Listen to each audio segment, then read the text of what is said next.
nomi con la M. Mammat. Oh! No, è il nome di tua mamma che non mi ricordo, capito? E quindi per rispetto la chiama Mammat, no? Per esempio, come sta Mammat? Sì, vabbè. Io Marittillo McTomini. Ah, perché mo si chiamerebbe di nome McTomini? No. Mac è il nome e Tomini è il cognome. McTomini. Eppure hai ragione, 15 punti. Bravo, complimenti. Cantanti Mengoni, Marlene Kunz. Mammat. Adavoto. Non è una cantante, ma è una bella voce. Una volta l'ho sentita mentre facevi i servizi di cantare. Sì, vabbè, Frutta, mela, banana. E che cos'è?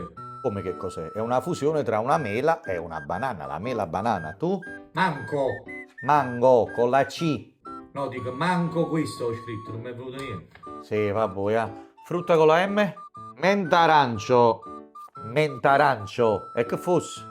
È una fusione tra menta arancio, no? Una fusione tra la menta e l'arancio. È più fresco. Calciatori Maradona? McTomini. Tu?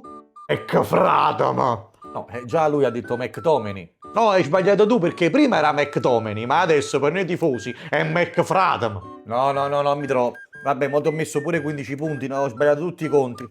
Vabbè, ricominciamo da capo. Allora,